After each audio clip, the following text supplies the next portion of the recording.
Comment arriver à faire un bon choix lorsqu'on a perdu confiance en soi par peur de répéter les mêmes erreurs?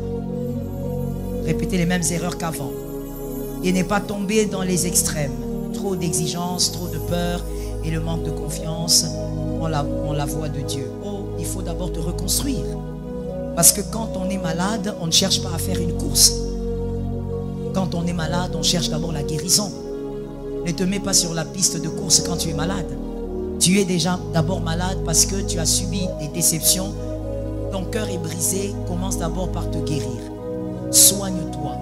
Parce que de toutes les manières, même si tu as trop peur, ce n'est pas cette peur qui va te faire un bon choix. Ce n'est pas ces exigences exagérées qui vont t'amener à faire un bon choix. Tu risques même de te tromper encore parce que ta peur est trop grande. Alors, guéris-toi d'abord, soigne-toi. Par le Seigneur, par le Saint-Esprit, par sa parole, guéris d'abord tes blessures. De toutes les manières, on ne va pas s'engager à quelqu'un lorsqu'on est blessé, parce qu'un blessé a un couteau qu'il finit par utiliser. Que l'Éternel nous aide. La sexualité, ce n'est pas seulement la pénétration, non. Parce que vous les jeunes, vous pensez qu'on parle de sexualité lorsqu'on voit pénétration. Non, non. La sexualité est l'ensemble des caractères relatifs à la satisfaction de l'instinct sexuel. Je reprends. La sexualité est l'ensemble des caractères relatifs à la satisfaction de l'instinct sexuel. Je m'étonne quand il y a des jeunes qui disent, montrez-nous dans la Bible là où on dit qu'embrasser c'est pas bien. Même le dictionnaire a déjà répondu. Le dictionnaire qui n'a pas été écrit par des chrétiens, mais le dictionnaire te répond. Toi tu es un élu, mais tu poses des questions bizarres comme ça. La sexualité, mon frère, c'est tout un tas. Tout ce qui t'amène à une certaine satisfaction sexuelle, tout ce qui t'amène à une certaine excitation, c'est la sexualité. Il ne s'agit pas que de la pénétration. Et donc, là-dedans, nous voyons qu'il y a les embrassades, nous voyons qu'il y a les caresses, et nous voyons aussi à la fin la pénétration. Donc la pénétration fait partie.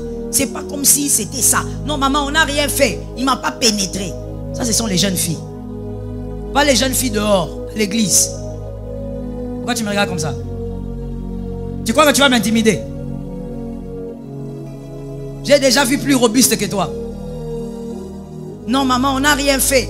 On était juste en train de nous embrasser. C'est la sexualité. D'accord, comme on ne se comprend pas, on va se comprendre maintenant et tout de suite. Frère, viens. Papa, viens un peu avec vivacité. Regarde là-bas, regarde là-bas. Maman, viens. Mets-toi à côté du frère. On ne sait pas si c'est prophétique, mais mettez-vous quand même. Je n'ai rien dit. Papa, approchez-vous comme ça. Bon, maintenant regardez-vous. Saluez-vous selon la salutation du Corona. Ok. Merci. Embrassez-vous. Non, oh, non. Non, non, non. J'ai dit embrassade. L'embrassade que vous faites sous les arbres là. Embrassez-vous. C'est pas possible, hein? Pourquoi? Mais moi je ne comprends pas. N'est-ce pas vous les jeunes qui dites que s'embrasser c'est rien? C'est juste que bon, c'est manifester de l'affinité. Mais comme on peut s'embrasser et que ce n'est pas grave, c'est comme un bonjour. Je dis, embrassez-vous. Ce n'est pas possible. Je vous pose la question, c'est possible? Rentrez. Voilà pourquoi moi j'ai l'habitude de dire aux sœurs, n'épouse pas un frère qui vient à l'église. Épouse un enfant de Dieu. Ça tombe sur les sœurs qui sont là. Recevez ça. C'est la même chose avec les frères. Oh non, la sœur là, je la vois, elle a une jupe qui descend comme ça, comme Marie de Magdala. On n'épouse pas une sœur qui vient à l'église. On n'épouse pas une choriste.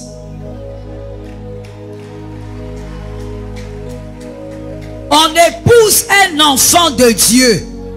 Un enfant de Dieu, même quand elle monte dans la colère, son mari lui dit, est-ce que tu penses que Dieu est d'accord avec? Elle descend. Elle sait que Dieu c'est le dernier recours.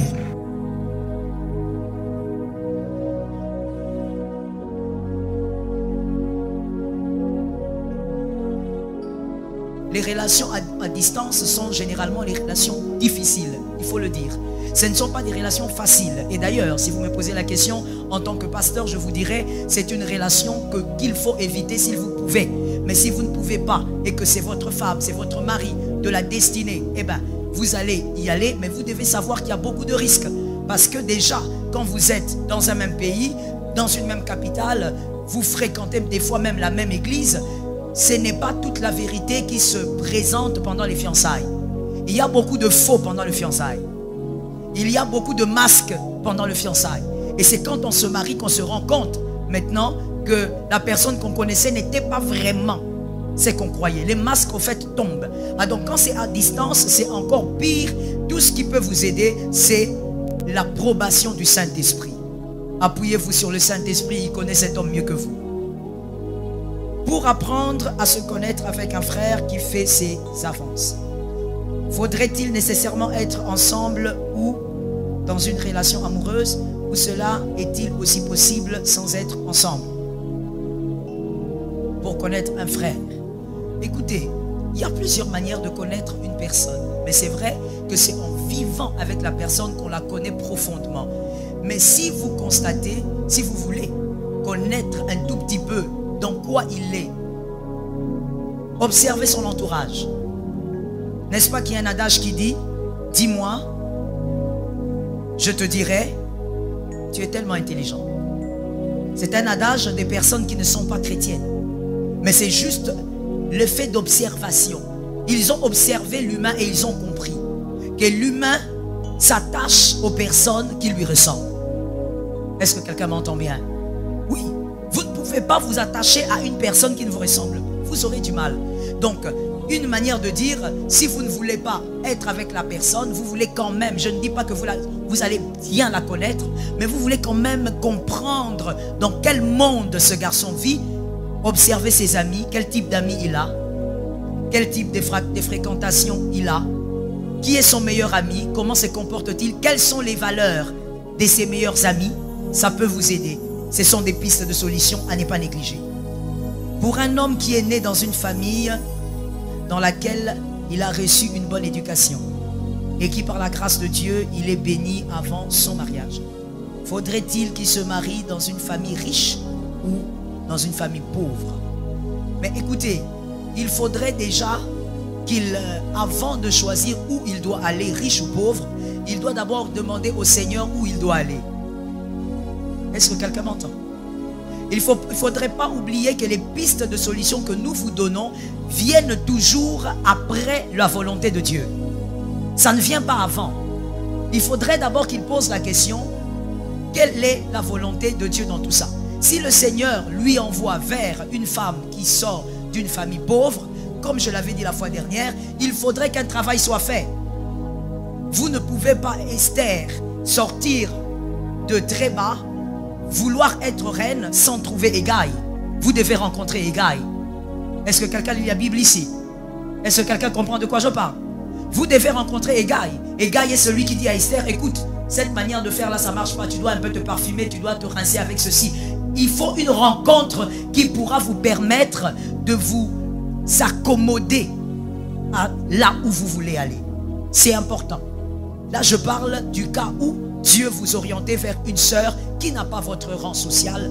Il faudrait qu'il y ait un travail. Mon frère, il faut arrêter de te tromper. Et j'ai aimé ce thème, on a dit sans tabou. Il faut arrêter de te tromper. On est là, on n'est pas là pour vous dire ce que vous avez l'habitude d'entendre. On n'est pas là pour vous dire ce que vos parents vous ont souvent dit pour vous protéger.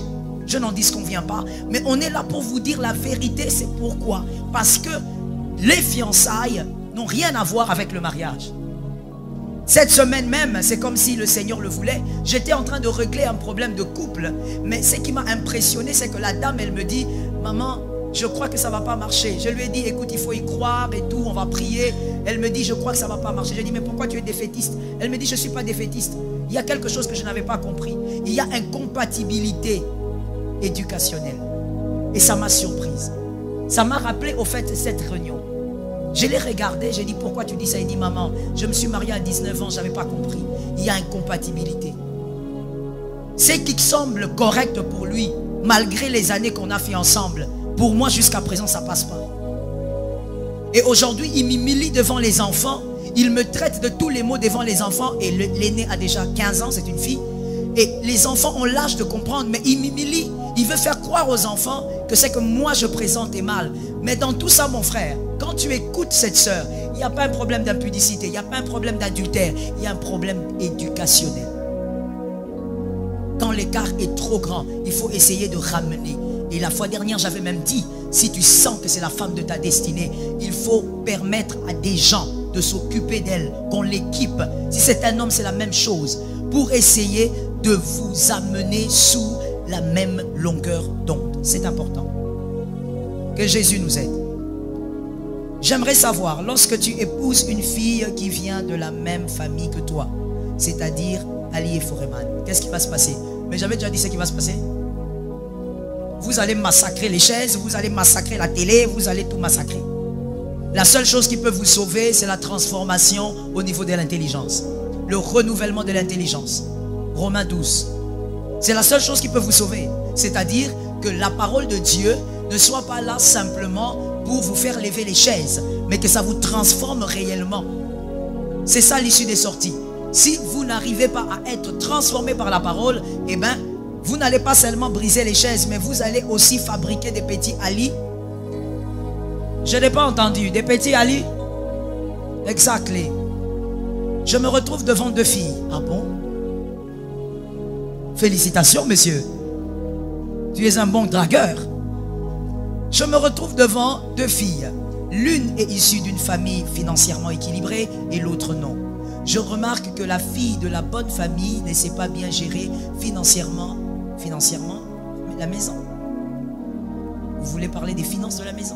Mais l'autre gère bien malgré sa provenance. Dois-je épouser celle qui est issue d'une même famille comme moi, seulement pour éviter certains problèmes et s'en tirant d'autres plus graves? Écoute mon frère. Ah, les célibataires. Que quelqu'un me dise les célibataires sont des aventuriers. Vous êtes des aventuriers. Je vous dis pourquoi. Écoute, voici la fille qui sort d'une famille aisée, l'autre d'une famille modeste. On va dire ça comme ça.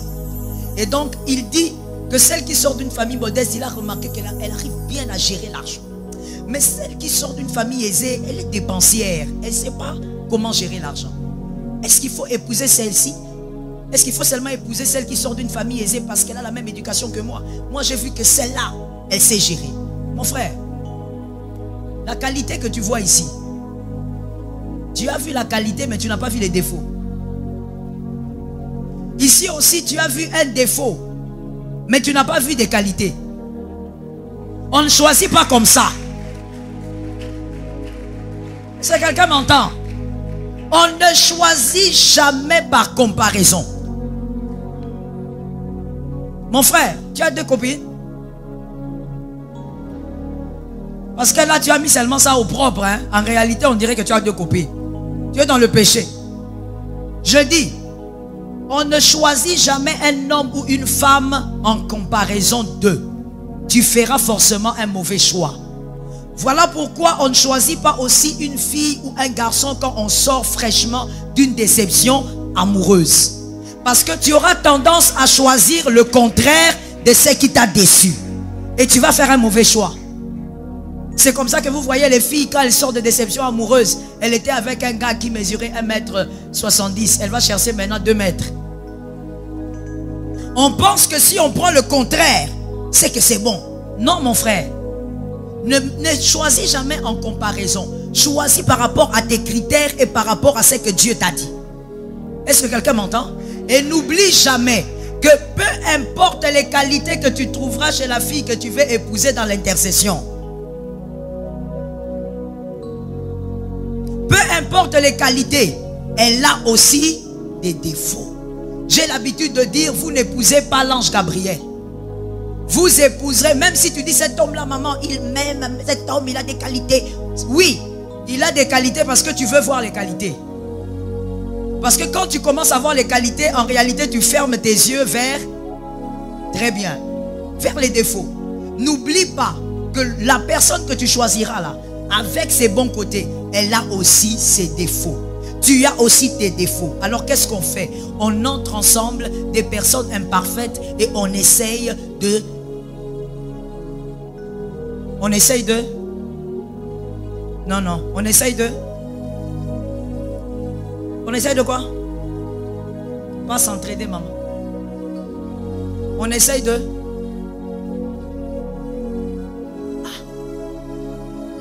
C'est comme si j'ai entendu même quelqu'un dire on essaye de nous jeter dans l'eau. Je n'ai rien entendu. On essaye de nous organiser pour que nous puissions marcher ensemble. Les personnes mariées qui font 20 ans, 30 ans, en train de sourire et de vieillir ensemble, ces personnes, ce ne sont pas des personnes qui n'ont jamais des problèmes. Il n'y a pas de couple qui n'a pas de problème. Mais seulement il y a des couples matures et immatures. Les couples matures, ce sont ceux qui ont beaucoup de problèmes et qui ont la capacité de gérer les problèmes. Est-ce que quelqu'un m'entend? Il ne faut pas te dire, ah, vous voyez comme on les voit sourire comme ça. Ils n'ont jamais des problèmes. Non, ils ne se disputent jamais. Mon frère, ils se disputent. Ils se disputent malgré l'onction là. Mais la différence c'est quoi? C'est qu'on ne se dispute pas comme des païens. On se met, on parle, pas comme Ali et Foreman. Et quand on sent que ça bloque, on dit, tout le monde se soumet. Tout le monde se soumet. Voilà pourquoi moi j'ai l'habitude de dire aux sœurs, n'épouse pas un frère qui vient à l'église. Épouse un enfant de Dieu. Ça tombe sur les sœurs qui sont là. Recevez ça. C'est la même chose avec les frères. Oh non, la sœur là, je la vois, elle a une jupe qui descend comme ça, comme Marie de Magdala. On n'épouse pas une sœur qui vient à l'église. On n'épouse pas une choriste.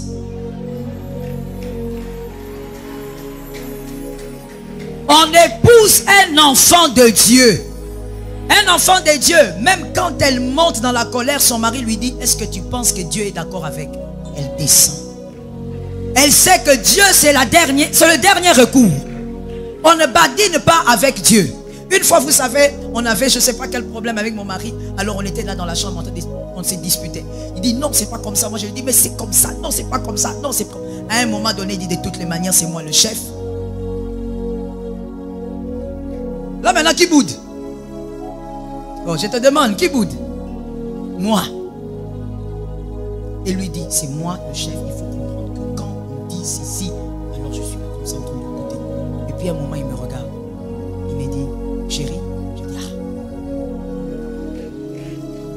Et puis il me regarde. Il me dit, tu ne vois pas que ça c'est le diable? Et puis je le regarde. C'est vrai, hein? Frère, ça n'a pas pris même 2 secondes pour dire, ah non, laisse-moi là-bas. Non, non, non, non. Quand il m'a dit seulement, tu ne vois pas que ça c'est le diable. Moi-même, j'ai fait les calculs. J'ai dit, c'est le diable. Et puis il m'a regardé, il m'a dit, viens, on prie. Viens, on prie. Robobo Sokoya Rabababa. Épouse un enfant de Dieu. Il ne faut pas dire, non, je vais épouser la sœur là. C'est la protocole particulière. La protocole personnelle privée de maman blanche. Épouse un enfant de Dieu. Il a été brisé par la parole de Dieu. Même quand il monte, quand il entend la voix de l'esprit, il descend. Que Jésus nous aide. Mon frère, David était derrière les brebis et il est devenu roi. C'est pour seulement te dire, tout dépend de ta détermination. David était, je l'ai dit la fois dernière, David était derrière les brebis et puis Dieu regarde, Dieu dit, j'ai mis l'huile sur ces petits, mais ces petits est broussard. Ah oui mon frère, moi aussi je suis d'accord avec toi. L'autre là il n'a pas dit ah oui. Dieu dit il met l'huile sur David. L'homme c'est l'homme en cœur. Mais l'homme c'est l'homme en cœur en question. Il doit être roi. Mais cet homme broussard, il ne parle pas comme un roi. Il ne sait pas comment mangent les rois. Il ne sait pas même comment traiter une femme. Alors qu'est-ce que Dieu fait? Dieu prend David et Dieu lui fait entrer chez Saül. La Bible dit il était devenu le porteur d'armes de Saül. Dieu prend celui qu'il a oint, il devient le porteur d'armes d'un rejeté. I'm going on. Saül Il est déjà rejeté quand David devient son porteur d'armes. Il est déjà rejeté par Dieu. Mais Dieu dit à David, au fait, il s'organise pour que David commence à porter les armes de Saül. Le choisi devient le serviteur du rejeté. Pourquoi? Parce que là, il n'est pas question d'onction. Il est question d'éducation. Dieu l'a mis là pour qu'il voie, qu'il apprenne comment un roi marche, comment un roi parle, comment un roi mange, comment un roi traite sa femme. Est-ce que quelqu'un m'entend? Donc, mon frère, j'ai répondu à ta question par un témoin biblique. Tu es capable d'aller très haut. Tout dépend de ta détermination à t'équiper. Équipe-toi, mon frère. Et l'Éternel va t'amener. Je finis en disant... Non, c'est l'avant-dernière question. Dans le cas d'un enfant qui a vécu dans un foyer des parents divorcés et qui a reçu 2 types d'éducation, peut-on prendre le risque de s'engager avec une telle personne? Eh bien, si vous voulez épouser une personne pareille, vous devez, comme je l'ai dit, savoir que vous aurez un travail à faire sur elle. Et vous devez savoir que vous aurez aussi des choses à supporter que vous n'avez pas vécues. Est-ce que quelqu'un m'entend? Vous aurez à subir dans votre foyer, parce qu'il faut se le dire, mon frère. Même quand on dit qu'il faut aider cette soeur, il faut aider ce frère, tout ne s'enlève pas. Il y a des choses qui restent, que vous allez constater dans le foyer. Vous devez être préparé à ça. Vous devez être préparé à ce qu'à des moments, il y ait des sauts d'humeur un peu bizarres et que vous devez être capable d'aider cette personne comme votre épouse, comme votre époux. Mais faites aider la personne et ça pourra aller. Et je répète encore, on ne peut pas aider celui qui ne veut pas. La personne doit vouloir. Moi, je connais une sœur qui était, parce que les fiançailles là se sont brisées. Elle était fiancée à un garçon et le garçon avait l'habitude de lui dire, mais tu sais, écoute, je vais t'inscrire pour que tu ailles à l'institut français. Et puis la fille qui regarde, pourquoi? Il dit non, c'est juste pour améliorer ton français. Maintenant, tu veux dire quoi? Donc, c'est parce que tu penses que tu veux... Donc, si je comprends bien, c'est parce que je t'avais vu à l'église avec Monique. Je ne suis pas Monique. Mon frère, même si tu sors d'une famille aisée, comme on dit, tout le monde a des choses à apprendre. Est-ce que quelqu'un a entendu? Tout le monde a des choses à apprendre. Tu peux t'améliorer. Toi, là, tu connais le français. Mais il y a des gens ici, si je donne le micro, parle en espagnol. Est-ce que tu connais l'espagnol? Non. C'est une langue. Ça s'apprend. Ton mari peut te dire, écoute, avec le monde d'aujourd'hui, c'est un monde ouvert. Apprends un peu d'espagnol. Apprends un peu le portugais. Apprends. Et toi, tu seras là. Le problème, c'est quoi? La mentalité de la personne. Si elle a la mentalité de l'Égypte, elle va mourir dans les déserts. Les lecteurs de la Bible ont dit Amen. C'est comme ça que ceux qui sont sortis de l'Égypte, tous sont morts à part Josué et Caleb. À cause de la mentalité. On les a sortis de l'Égypte, mais on n'a pas sorti l'Égypte en eux. Mon frère, c'est une question de mentalité. Il y a des filles, des hommes, tu veux un peu qu'ils s'améliorent dans un domaine quelconque. Pourquoi? Tu veux que je sois comme ton ex? Tu es bloqué. Toi, Dieu t'amène très haut. Ah, je veux d'ailleurs dire ça de manière brute. C'est facile à comprendre comme ça. Une poule ne peut pas... Non, je vais dire ça autrement. Un aigle ne peut pas draguer une poule. Non. Ça ne va pas marcher. Parce que quand un aigle monte, la poule ne peut pas monter. Et moi, j'ai des couples comme ça aujourd'hui que je connais très bien. L'homme en souffre gravement. Maman, je veux que ma femme aussi apprenne. Je veux qu'elle rentre dans les études. Parce que moi, j'ai des ambitions. La femme a dit, niet, quoi? Yo linga français. J'ai promis à des gens de ne pas parler en lingala. Il y a des Camerounais qui m'ont dit, maman, quand tu parles, ne parle pas en lingala. Nous, on n'entend pas. Tu vois un peu la traduction. On dit à cette femme, étudie. L'homme a des ambitions, il a des grandes visions. Il dit à cette femme, écoute, tu es intelligente. Moi, je veux que tu aies même un master. Vas-y, étudie. La femme qui dit, pourquoi? Tu veux que je ressemble à ton ex là? Moi, je resterai comme ça. Si tu ne veux pas, tu laisses. Et là, quand elle parle, vous êtes déjà mariés. Les filles sont des aventurières. Je parle ou je laisse? Les filles sont des aventurières. Les filles là que tu vois là. Si tu as une fille à côté de toi, il faut la regarder. Hein? Les filles là, elle va te dire pendant les fiançailles. Donc c'est le genre de fille. Quand tu parles, oui. Chérie, tu sais que tu vas aussi continuer tes études. Oui. D'ailleurs, moi j'aime les études. Elle n'aime pas l'école. Dès que vous vous mariez, tous les oui là tombent dans l'eau. Elle a l'anneau. Tu parles, elle dit non. Je suis fatigué. Tu ne vois pas que j'ai déjà 2 enfants. Je vais faire quoi avec ces diplômes là? Mais maman, on a des ambitions. On doit faire des choses. Non. Mais on a des affaires. Je voudrais que tu gères mes affaires. Non. Tu n'as qu'à payer quelqu'un qui va faire ça. Attention. Soyez capable aussi d'épouser quelqu'un qui peut voir grand avec vous. Est-ce que quelqu'un m'entend? Il faut qu'il voie grand avec vous.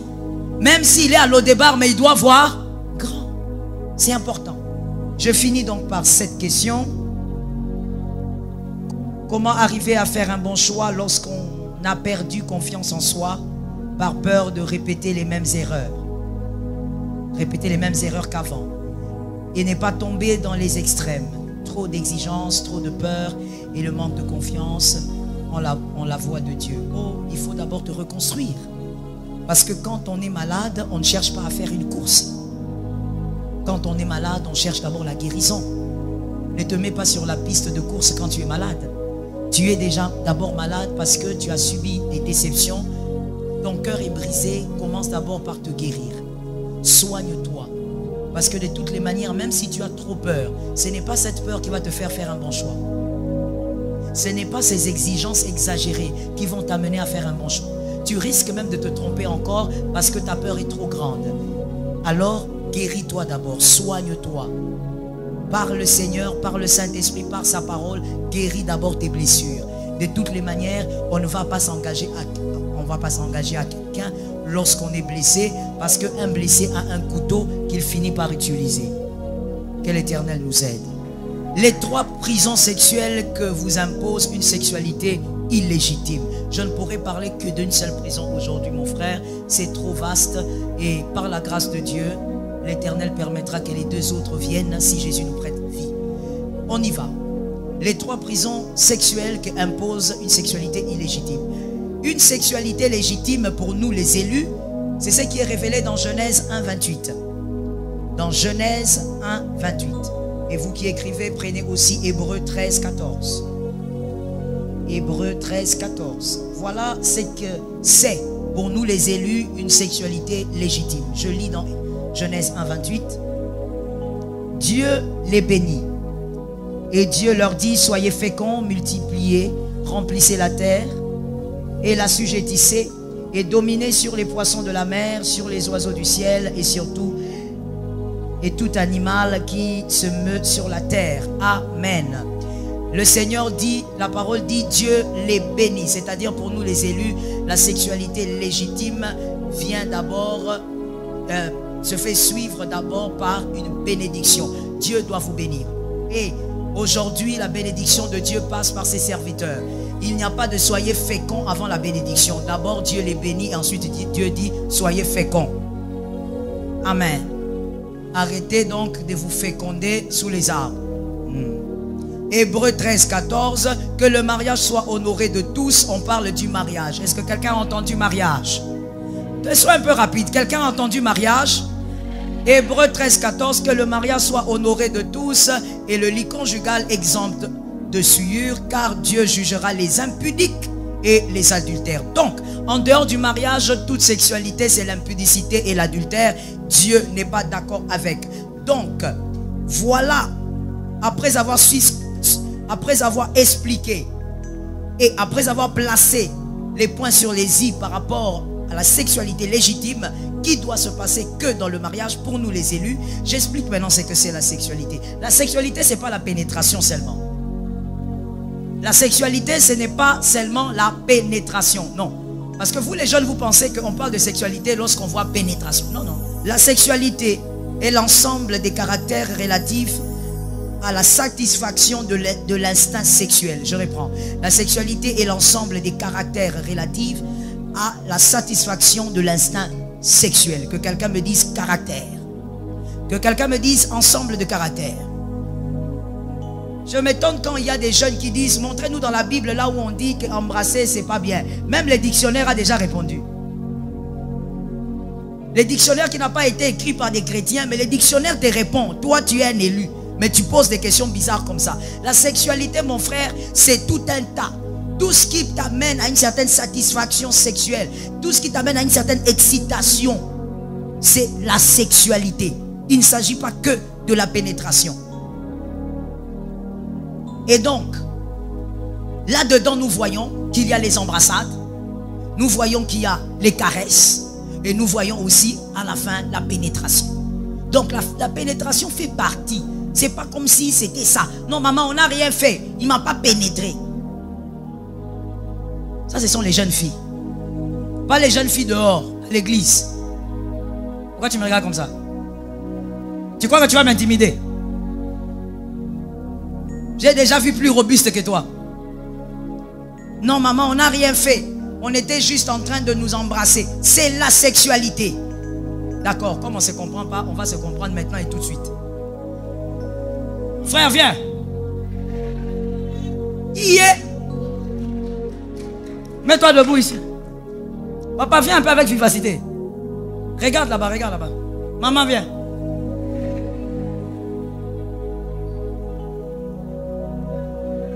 Maman, sois rapide, sois rapide. Mets-toi à côté du frère. On ne sait pas si c'est prophétique, mais mettez-vous quand même. Je n'ai rien dit. Papa, approchez-vous comme ça. Bon, maintenant regardez-vous. Saluez-vous selon la salutation du corona. Ok. Merci. Embrassez-vous. Non, oh, non. Non, non, non. J'ai dit embrassade. L'embrassade que vous faites sous les arbres là. Embrassez-vous. C'est pas possible, hein? Pourquoi? Mais moi je ne comprends pas. N'est-ce pas vous les jeunes qui dites que s'embrasser c'est rien? C'est juste que bon, c'est manifester de l'affinité. Mais comme on peut s'embrasser et que ce n'est pas grave, c'est comme un bonjour. Je dis, embrassez-vous. Ce n'est pas possible. Je vous pose la question, c'est possible? Rentrez.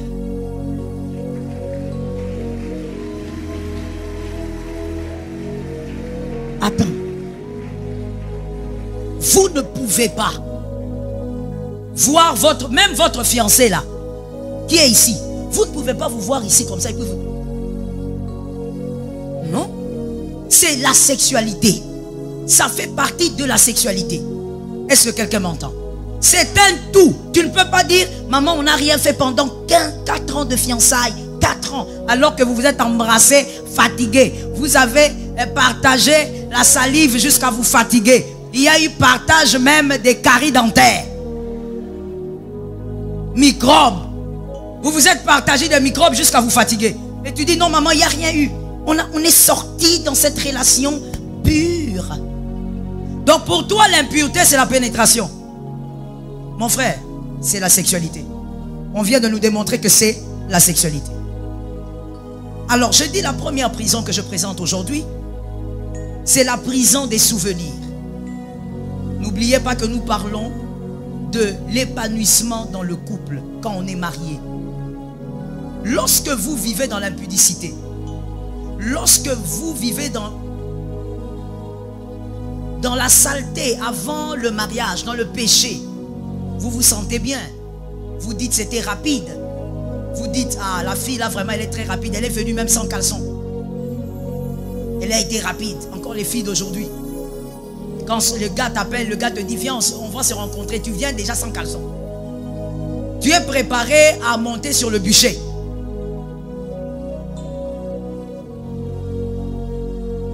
Je parle ou je laisse? Il y a une prison qu'on appelle la prison des souvenirs que cette sexualité crée en vous. Lorsque vous serez dans votre mariage, vous allez souffrir, mon frère. Vous savez, vous êtes gracié si des moments pareils sont organisés.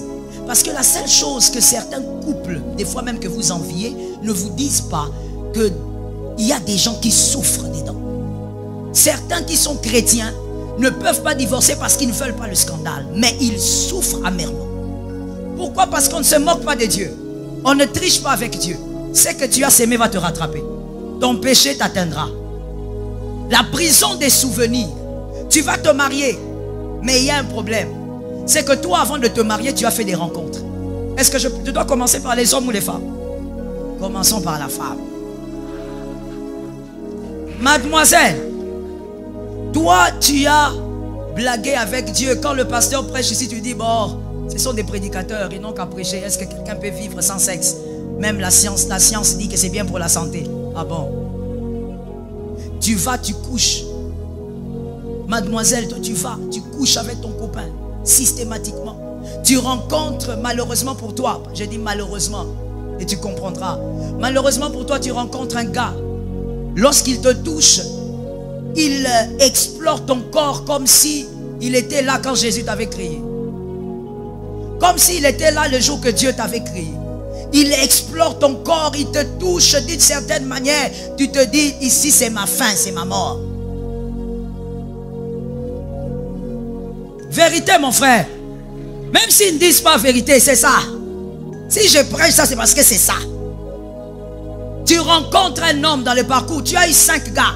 Le dernier que tu as eu en 2019, là, tu te rappelles, non?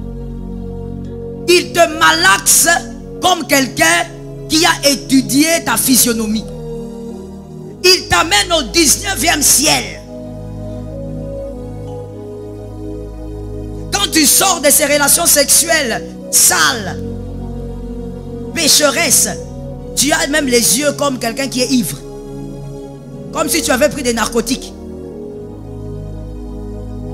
Tu es en train de regarder les gens comme quelqu'un qui a pris le bombé. Pourquoi? Parce que cet homme t'a amené dans des dimensions extraordinaires. Tu dis non, non, non, ça vraiment. Mais malheureusement pour toi, les choses arrivent et ce n'est pas l'homme qui t'épouse. Un autre homme t'épouse. Cet homme-là maintenant, il ne sait pas te malaxer comme celui-là. Ton mari, toi dans ta tête tu te dis seulement, ça ne sera pas différent. De toutes les manières, c'est un homme, il sait comment traiter une femme. Quand tu arrives chez ce gars-là, tu épouses la clé de Volvo. Tu sais ce que c'est la clé de Volvo? Tu connais pas, mon frère? Tu connais la clé? Elle entre où? J'avance. Tu épouses la clé de Volvo. C'est-à-dire que lui, il n'a pas le temps de te toucher. Il ne connaît même pas comment on touche. C'est un brutal. Il est né dans la brutalité, grandi, brutalité. Son papa, Ali, sa maman. Quand il t'attrape, directement, pénétration. Tu restes comme ça. Et puis tu es là. Tu le regardes. Tu te dis que peut-être après un moment donné, il va essayer de toucher un peu ta poitrine, un peu. Il est déjà dans la pénétration et puis il a fini. Fais cap. Et puis il prend le mouchoir. C'était chaud, hein. Là on parle de ton mari, hein. On ne parle pas de ton mari. On vous a déjà béni ici, donc c'est fini. Il te dit, en tout cas, oh Dieu est bon. Il bat là. Toi, tu n'as même pas encore commencé. Parce que le problème c'est quoi? Attention ma soeur, nous rions mais écoutez-moi bien. Le problème c'est quoi? Les relations sexuelles que tu as eues avant le mariage modèlent même la manière dont ton corps commence à réagir à certains actes sexuels. Ça te modèle, ça te façonne. Je parlerai des hommes, je parle d'abord des femmes. Ça vous modèle. Donc quelque part, à cause de ton copain là de 2019, il avait l'habitude de te malaxer. Lui, quand il commence à te caresser, même 10 minutes. Et toi, tu prenais le temps pour monter, descendre. Les anges montent au ciel, toi tu montes en enfer. Et tu descends aussi dans les abîmes, mon frère. Et donc, tu es habitué à un rythme. Mais dans le mariage, le lieu, maintenant le cadre, là où tu dois jouir de la sexualité, tu épouses la clé du camion Volvo. Lui ne connaît pas ces histoires de caresses là. Il ne connaît pas. Lui, quand il vient, écartement. Direct. Et tu deviens malheureuse. Au début, tu ne vas pas penser au passé. tu vas te dire, ah, peut-être qu'on va parler, ça va changer.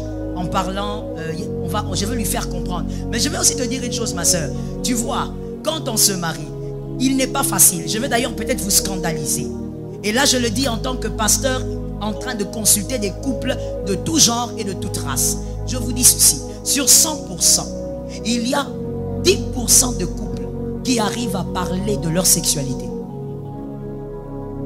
Je dis combien de pourcents? Combien de pourcents restent?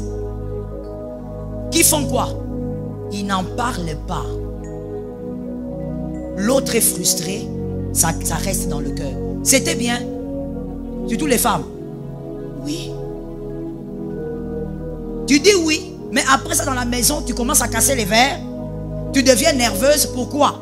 Parce que bien aimé, comme l'apôtre Paul dit, c'est un dû pour une femme mariée, pour un homme marié, c'est son dû. Il doit en jouir. Mais toi, tu n'arrives pas parce que tu as épousé la clé du camion Volvo. Et maintenant, au départ, tu vas pas penser à ça. Mais au fur et à mesure les jours passent, tu remarques que le gars, il ne change pas. C'est son rythme. Lui ne connaît pas comment on touche une femme. Et finalement, un jour, tu commences maintenant à te mettre au coin. Vous voyez quand une maman se met au coin de la cuisine, elle médite. Vous avez déjà vu ce genre de position-là? Ou là où elle prépare, là, elle se met dehors. Elle fait ça. Méditation. Là, elle est en train de dire, il fallait que j'épouse Junior. Tu deviens maintenant prisonnière de ton passé. C'est quand tu vas constater que, ma chère, c'est ta vie. Tu vivras toujours comme ça avec cet homme, que tu vas maintenant commencer à rentrer dans le passé. À dire, ah, vraiment, Jacques n'était pas comme ça. Pourquoi je n'avais pas épousé Jacques? Voyez pourquoi il y a même des gens, au nom de cette prison de souvenirs, ils se cachent derrière une fausse amitié. Que quelqu'un me dise fausse amitié. Ils gardent des relations avec des ex. Non, c'est juste qu'on est amis, hein, on n'est pas ennemis, c'est mon ex. Non, le problème c'est que quelque part, parmi ces gens qui se comportent comme ça, il y a des gens qui sont prisonniers de leurs souvenirs. Je suis d'accord avec toi, mon frère. Je parle des retombées d'abord chez la femme. Qu'est-ce qui peut t'arriver? Je t'ai dit que c'est un sujet très vaste. Je suis en train de ramasser un peu l'essentiel à cause du temps. Qu'est-ce qui va maintenant se passer auprès de la femme lorsqu'elle est dans la prison de ses souvenirs? La première chose, c'est qu'elle va commencer à penser à cet homme-là. Pendant qu'elle sera avec son homme sur le lit, elle va penser à son ex. Même si cet homme l'a quitté il y a 7 ans, elle va penser à lui. Je connais une femme qui pense à son ex à chaque fois qu'elle est avec son mari. Je lui dis, ma soeur, est-ce que tu sais, tu connais les retombées spirituelles? Elle me dit, maman, je ne veux pas te mentir parce que tu sais, moi j'aime être sincère avec toi. Je ne peux pas faire autrement parce que si je ne pense pas à mon ex, je ne permettrai même pas à cet homme de me toucher. Oui, c'est ce que vous jeunes vous ignorez. C'est ce que le diable ne vous dit pas. Quand tu te laisses comme ça presser les seins là, tu ne sais pas. Tu vas épouser quelqu'un qui ne presse pas les seins.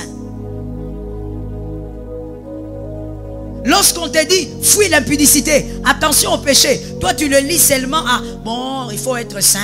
Mon frère, ça a des retombées dans la vie de tous les jours et surtout dans ton mariage.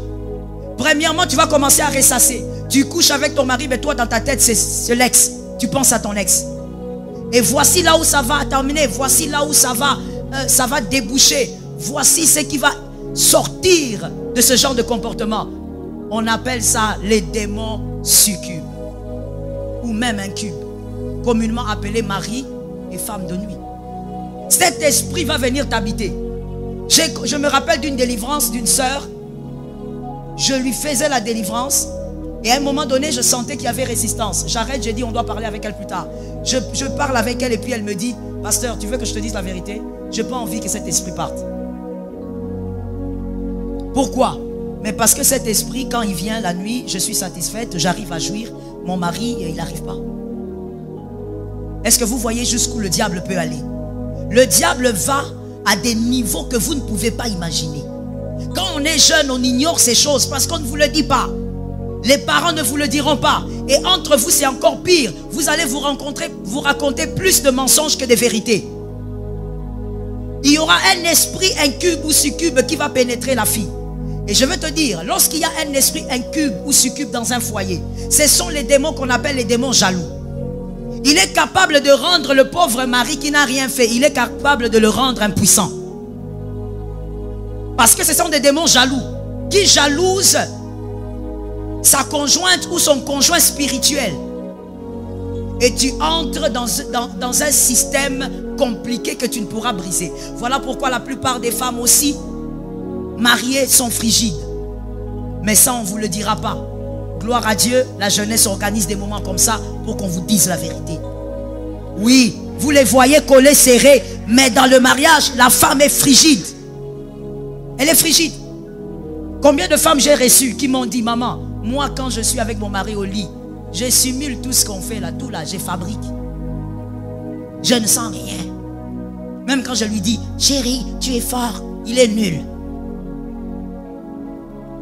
Elle vit donc dans une sexualité, imaginez-vous, dans le mariage, c'est légitime, mais elle vit dans un gros mensonge qu'elle a fabriqué elle-même.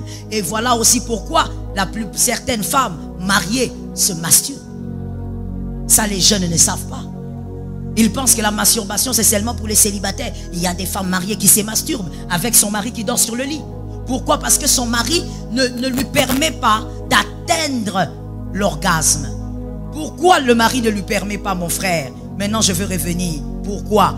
Parce qu'en réalité, tu as goûté à autre chose. Ce que tu n'as jamais goûté ne peut pas te manquer. Une femme qui n'a jamais embrassé un homme, quand elle entre dans les mariages, elle ne peut pas dire mon mari ne s'est pas embrassé. Elle n'a jamais embrassé. Comprenez-vous pourquoi maintenant la Bible est une grande maîtresse? Tout ce que la Bible dit, c'est pour ton intérêt. Tu te trompes. Je connais un homme de Dieu, il est pasteur, il est en Abidjan. Il s'est marié chaste. Cet homme de Dieu s'est marié chaste. Parce qu'aujourd'hui, les jeunes pensent que c'est tellement rare que c'est... Il y a même des jeunes qui pensent que c'est impossible. Mais je te parle d'un homme, je ne te parle pas d'une femme. Il s'est marié chaste. Il s'est marié à plus de 30 ans, si ma mémoire est bonne. Il était chaste. Mais cet homme-là, les peu de temps que j'ai eu à parler avec lui et sa femme, il dit, maman, moi je ne comprends pas. Aujourd'hui, je suis pasteur, je reçois des couples, des femmes qui se plaignent, des hommes qui se plaignent. Ma femme ne sait pas faire ceci sur le lit. Mais maman, moi je ne me plains pas.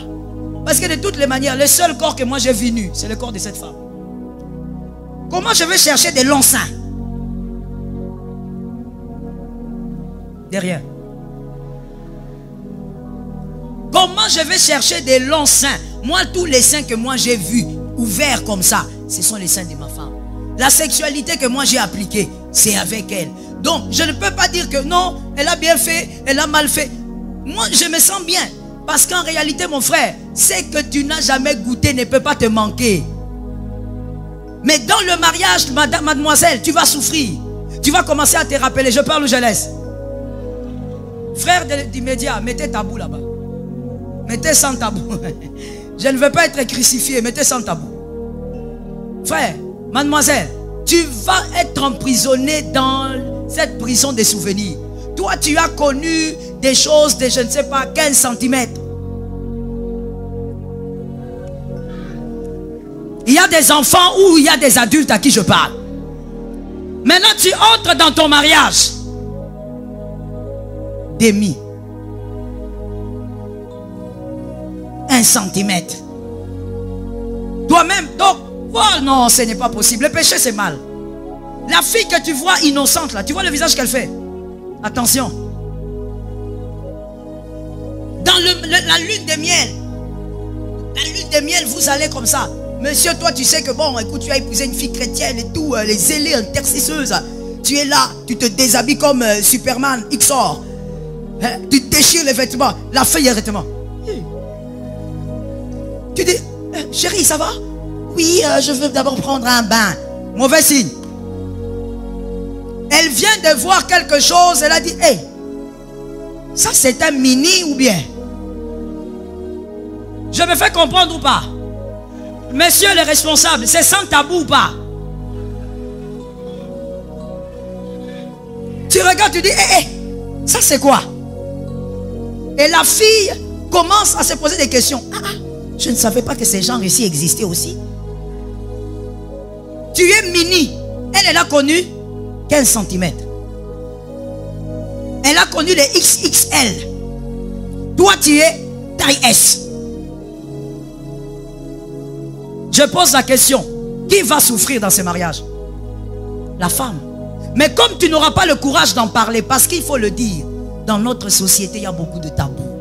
La fille africaine, quand elle parle, l'homme risque de penser qu'elle a vécu une vie de prostituée.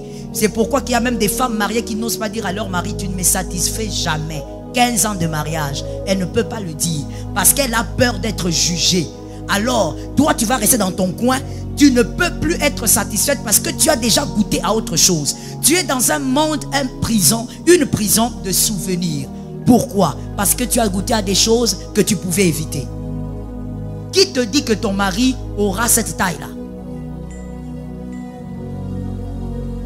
J'avance, mon frère. Je vais avec les garçons, je laisse. Je laisse les hommes ou on laisse ça en suspens pour un autre jour. Ok. Les hommes, écoutez-moi bien.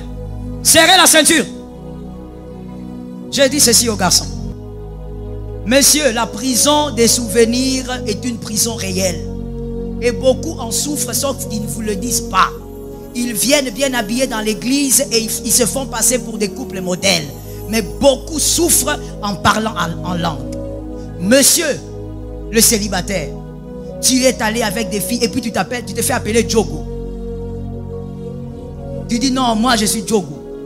Moi je suis sorti avec une fille claire, une fille noire, une fille ceci. Tu es en train de les citer, ton répertoire il est fourni. Ah bon?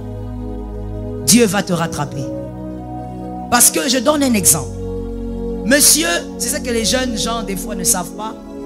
Tu es sorti avec une fille, disons, clitoridienne. Vous savez ce que ça veut dire? Vous savez. Vous êtes dangereux, hein? Vous savez ou pas? Et puis ce sont les hommes qui ont dit non. Vous êtes des aventuriers. Une fille clitoridienne est une fille qui arrive à se satisfaire sexuellement par son clitoris. Ce n'est pas une fille qui arrive à atteindre l'orgasme par la voie vaginale. Donc elle, la clitoridienne, c'est le type de femme que Dieu a créée. Hein? Elle n'est pas malade, elle est comme ça. La clitoridienne n'a pas besoin que le bâton de qui? Non, ça c'est pas bien, frère. C'est la Bible quand même. Hein? Regarde, toi, tu es aventurier. Bâton d'Aaron. Oh God. La fille clitoridienne n'a pas besoin du bâton de Joseph. Non. Que le bâton soit gros, petit, elle s'en fout. Elle n'est pas une fille qui atteint l'orgasme par la pénétration. Donc le bâton là, ça peut être seulement une formalité. Elle est clitoridienne. Maintenant, toi, monsieur, tu rencontres une clitoridienne dans ton parcours. Ou disons même que celles que tu as rencontrées sont tellement des clitoridiennes. Et donc, toi, tu connais les techniques. Parce que la fille t'a expliqué, non, moi, il faut me faire ceci. Ah, d'accord. Toi, tu dis que tu deviens pro. Il faut qu'on te donne un diplôme. Un master en sexualité. Et donc, tu es habitué à ces filles-là. Quand tu te maries, tu penses que toutes les femmes sont comme ça. Or, tu tombes sur une fille vaginale. Elle n'est pas clitoridienne. Elle, pour la satisfaction complète, il faut que les bâtons soient bien fournis. Tu tombes sur elle. Maintenant, comme toi, tu es prisonnier de ton passé, qu'est-ce que tu fais? Parce que généralement, les hommes bantous, je parle ou je laisse? Je dis je parle ou je laisse, je ne m'entends pas. Généralement, les hommes bantous, très peu, hein, il y a quand même, mais c'est un très petit pourcentage. Quand on enseigne, on parle des généralités. Généralement, les hommes bantous n'ont pas l'humilité de demander à sa femme, chérie, tu aimerais que je t'amène comment? Tu veux que je te traite comment? Tu veux que je te touche où? Non. Il sait. Tu crois que ta femme Jackie, c'est ton ex Juliette. Alors tu te dis, c'est le même système. Tu prends... Oh mon frère, tu ris comme ça comment? Je n'ai même pas encore commencé à parler. Tu prends la pauvre fille qui est vaginale, tu frottes la fille comme une assiette. Elle se blesse même. Mais tu n'as rien fait. Et tu vois la fille te regarder et dit, chérie, arrête, tu me fais mal. Oh, comment je te fais mal? Toi, tu n'es pas disposé. Hein? Tu n'es pas disposé, je vais prier pour toi. Non. Le problème avec toi, c'est que tu es prisonnier de tes souvenirs. Tu n'as pas compris que devant toi, maintenant, tu as un autre type de femme. Et comme tu es habitué avec la clitoridienne, ce que tu sais là, n'était pas un problème. Mais avec ta femme, elle est vaginale. Maintenant, le problème, c'est quoi? Comme ta femme est vaginale, toi, maintenant, tu as un mini. Et ça ne passe pas. Tu commences à te sentir frustré. Parce que généralement, dans la sexualité, lorsque ça ne marche pas dans le mariage, celui qui est le plus frustré, c'est l'homme. Est-ce qu'on s'entend? Parce que dans les cas généraux, les hommes sont plus sexuels que les femmes. En dehors des exceptions. Donc, le premier à être lésé, ça sera l'homme. Tu vas réaliser que tu ne t'es pas bien senti comme avec Juliette. Au début, tu vas te dire, bon, c'est le début, je vais lui laisser le temps, on doit s'accommoder. Mais après 1 année, 2 ans, et que tu sens que ça ne marche toujours pas, mon frère, tu risques de recourir à certaines choses. Certains hommes, malheureusement, je ne parle pas des païens, je parle des chrétiens, malheureusement. Certains hommes sont devenus adultères à cause de ça. D'autres sont rentrés vers l'ex. La prison des souvenirs. Ça va commencer à trotter en toi. D'autres sont tombés dans la masturbation, étant mariés. Quand il se lave, sa femme pense qu'il prend la douche, or il fait autre chose. Parce que la femme qu'il a à la maison, ça ne correspond pas. Ça ne correspond pas à quoi? Ça ne veut pas dire qu'ils ne peuvent pas avoir une bonne sexualité. Mais ça veut dire seulement que l'un d'eux est prisonnier de ses souvenirs. Et ça rend votre sexualité chaotique. Est-ce que quelqu'un m'entend? Et ce qui est grave, c'est que dans le moment de péché, pendant que vous vous déformez dans l'impudicité, vous dites nous faisons l'amour. Vous ne faites pas l'amour. Vous êtes en train de bâtir un château de rancune. Vous êtes en train de bâtir votre destruction. Parce que ce que vous faites est en train de vous façonner. Et dans le mariage, rien ne vous garantit que vous allez trouver ce que vous avez eu à expérimenter au dehors. Et l'homme comme la femme, l'homme aussi sera en proie des démons qu'on appelle les démons succubes et incubes. L'homme aussi sera en proie de la masturbation. L'homme aussi risque d'aller toucher à une autre femme. Pourquoi? Parce que ma femme ne me satisfait pas. Comment est-ce que ta femme ne te satisfait pas? Qu'est-ce qui s'est passé pour qu'elle ne te satisfasse pas? Le problème, c'est qu'on connaît ce que c'est. Je me rappelle avec ma fille aînée, quand elle avait quoi? Elle avait peut-être 4 mois. J'avais l'habitude de lui donner toujours de l'eau. Je lui donnais que de l'eau. Un jour, je me suis dit, bon, écoute, je vais lui donner le jus d'orange. Comme ça, ça va l'aider avec l'indigestion. Je lui donne un peu de jus d'orange. Elle boit. Elle finit, elle dépose. Elle dépose son gobelet, elle me regarde. Après quelques heures, je lui amène de l'eau. Elle goûte, elle laisse. Elle me regarde dans les yeux. Je lui demande, mais qu'est-ce que tu veux? Oui, moi, hein, je donne encore de l'eau. Elle repousse. J'amène le jus, elle prend. Je vous pose la question. Elle avait 8 mois quand elle a réclamé le jus. Pourquoi avant elle n'avait jamais réclamé? Elle ne connaissait pas. Elle ne connaissait pas. Comment toi tu peux dire cette femme ne me satisfait pas? Alors tu sais comment une femme doit te satisfaire. Et ça te piège. Est-ce que quelqu'un m'entend bien? Il y a une femme qui était en train de me dire, mais maman, même si on dit ça, comment on va? Il faut quand même qu'on essaie pour ne pas être déçu. Mon frère, tu n'es pas un camion. Ma soeur, tu n'es pas une voiture où on doit t'essayer et puis on te largue. Non. Quelqu'un m'entend très bien. Attention avec cette prison. Cette prison peut vous détruire énormément. J'ai vu certains esprits rendre même stériles certaines femmes. Les démons incubes, lorsqu'ils entrent dans le couple, ils rendent même la femme stérile. Parce que ce sont des démons jaloux. Ils vous rendent la vie très difficile. Et le but, c'est le divorce. Le but, c'est de vous séparer. Attention avec ces choses. Arrêtez l'impudicité. Je reprends. Arrêtez l'impudicité. Je reprends. Arrêtez l'impudicité. Ça vous déforme. Et tu ne sais pas ce que tu vas rencontrer dedans. Et dans la plupart des cas, ce sont des déceptions. Je ne veux pas donner le deuxième aujourd'hui, comme je vous l'ai dit, à cause du temps. Par la grâce de Dieu, lorsque le Seigneur voudra, on parlera de la deuxième prison. Que Jésus vous bénisse. Je voulais juste savoir, est-ce qu'une personne qui a déjà vécu l'impudicité, est-ce que la personne peut aussi avoir la restauration de vivre heureux dans le mariage? Est-ce possible? Oui, c'est possible, car tout est possible à celui qui croit. Amen. Et tout est possible à Dieu. C'est possible de vivre la restauration. D'abord, vous devez vous-même être conscient que vous devez arrêter cette vie et vous devez laisser le Saint-Esprit vous restaurer, vous transformer, vous purifier. Et en dehors de ça, pratiquement parlant, vous devez bien aimer être tolérant avec l'homme ou la femme que vous allez épouser. Parce que vous devez savoir, chacun a son passé. Si vous avez plus d'expérience que l'autre, vous devez donc vous accommoder à cet autre que vous épousez.